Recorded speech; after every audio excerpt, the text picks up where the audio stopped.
ജീവിതം മുഴുവൻ എനിക്ക് ആസ്വദിക്കണം.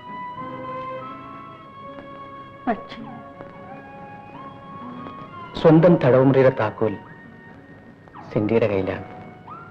സിന്ധി വിചാരിച്ചാൽ നമുക്കിവിടെ നിന്ന് രക്ഷപ്പെടാം.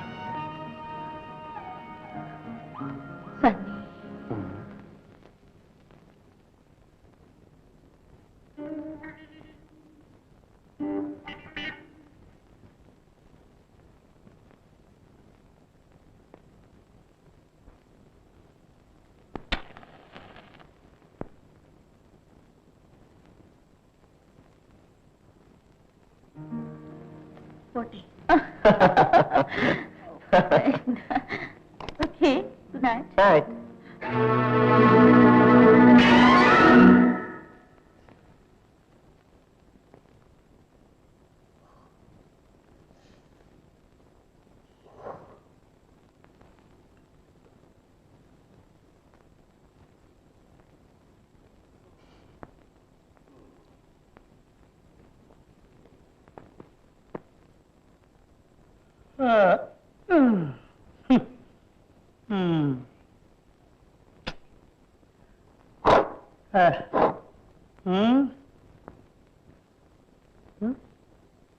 സമയം എന്തായി?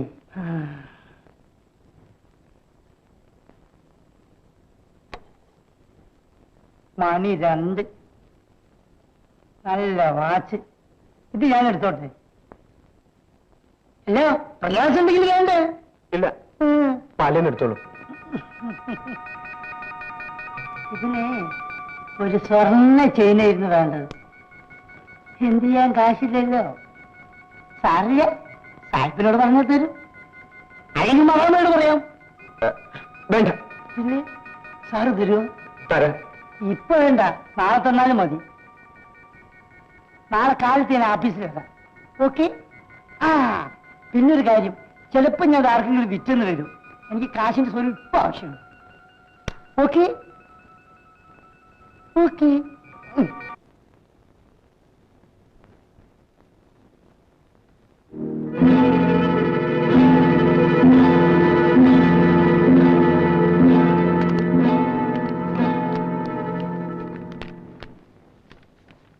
ഇത് മതി.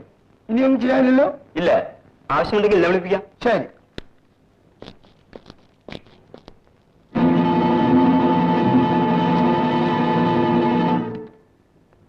പഞ്ചായത്ത് പ്രസിഡന്റ് എന്നുള്ള നിലയിൽ ഞാൻ വിചാരിച്ചാൽ ഒന്നും ചെയ്യാൻ നോക്കില്ല. ഞങ്ങൾക്ക് ഇതിനെക്കുറിച്ച് ഒന്നും അറിഞ്ഞുകൂടാ. സാറ് തന്നെ രക്ഷിക്കണം. മുത്തന്റെ പേരിൽ ഒരുപാട് കേസുകൾ ചാർജ് ചെയ്തിട്ടുണ്ട്. ബലാത്സംഗം, ഭവനഭേദനം, മോഷണം, അടിപിടി. സാറിന് സത്യം അറിയാമല്ലോ. പക്ഷേ സായിപ്പിനോട് എതിർക്കാനുള്ള കഴിവ് എനിക്കില്ല. അയാളെന്നെ നശിപ്പിച്ചു കളി. എന്നാൽ പ്രസിഡന്റ് അറിയാൻ ഒരു വിശേഷം കൂടി ഞാൻ പറയാം. ആശുപത്രിയിൽ വെച്ച് ചെല്ലയ്യന്റെ കൈ മുറിച്ചു കളഞ്ഞു. ഞാൻ എന്ത് ചെയ്യാനാ വൈദ്യരെ? എന്നാ ഒരു ഉപകാരം ചെയ്യാമോ? ആ മനുഷ്യന്റെ കഴുത്തുകൂടെ മുറിച്ചു കളയാൻ സാഹിബിനോട് പറയാമോ?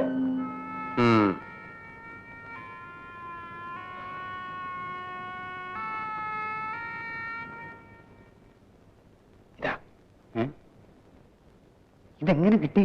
പുറത്തെ പണിക്ക് പോയപ്പോ കിട്ടിയതാ. ഇതുകൊണ്ട് എങ്ങനെയാ ബൂട്ട് വിളിക്കുന്നത്?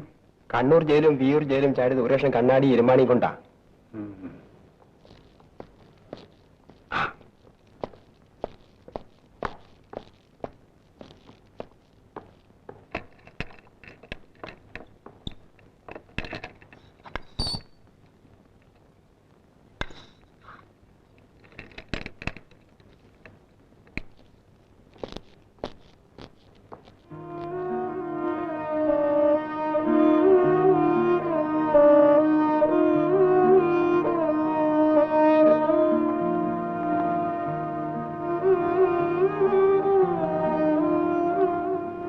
സമയത്ത് ഇങ്ങനെ കരയുന്നത് നല്ലതല്ല.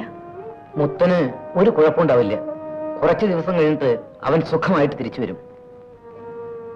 ഒരു ദിവസം ഞാൻ അമ്മയെ ജയിലിൽ കൊണ്ടുപോയി മുത്തനെ കാണിക്കാം.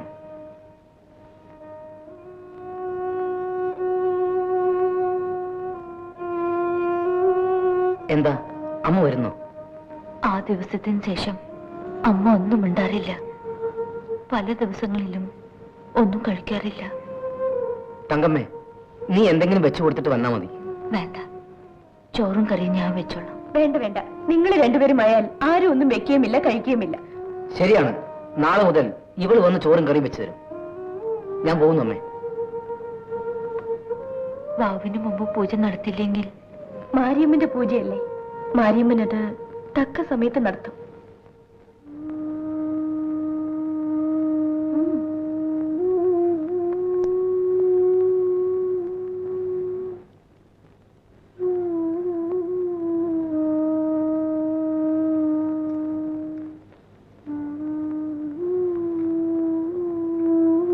അപ്പന്റെ കൈ ഒരിക്കലും ശരിയാവൂലേ? ഇല്ല മോനെ. അപ്പനിനി പന കയറാനും ഒക്കൂലേ? ഇല്ല മോനെ.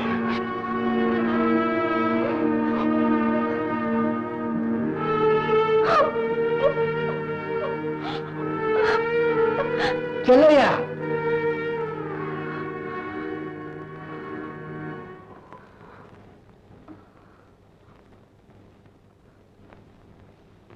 ഒന്നുകിൽ എന്നെ മുതൽ തരണം, അല്ലെങ്കിൽ പലിശ തരണം.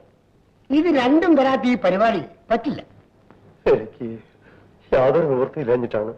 എന്നാ ശരി, തൽക്കാലം ആ 2 പനയും ഞാൻ വെട്ടിക്കൊണ്ടു പോകാം. അതിന്റെ കാശ് പലിശത്തിൽ കണക്കായിക്കൊള്ളാം. അയ്യോ, അത് പറ്റില്ല. എന്റെ അപ്പന്റെ കൈ കൊണ്ട് വെച്ച പനയാണ്. അവളൊക്കെ പറയും, വായ നോക്കി നിൽക്കാതെ പോയി വെട്ടണ. അയ്യോ, അരുവി.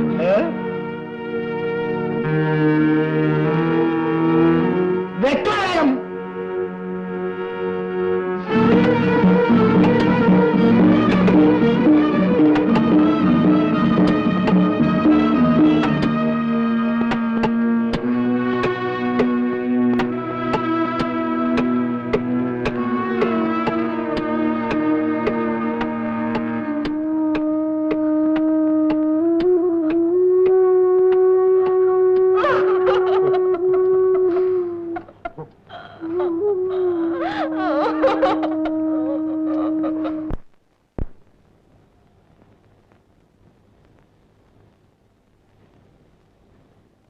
എന്താമത്തെ ഒരു വിഷമം? മറ്റന്നാ വാവാ. അന്ന് പൂജ നടത്തിയേ പറ്റൂ അല്ലേ? ആ, അല്ലെങ്കിൽ മാരിയമ്മൻ കോപിക്കും. കോപിച്ചാൽ? അയ്യോ, കോപിക്കാൻ പാടില്ല. തള്ളയുടെയും പുള്ളയുടെയും ഉയിര് മാരിയമ്മന്റെ കയ്യിലാ.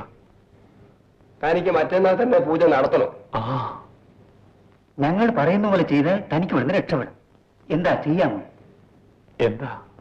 അത് താനൊന്നും അറിയണ്ട, ഞങ്ങൾ പറയുന്ന പോലെ ചെയ്താൽ മതി.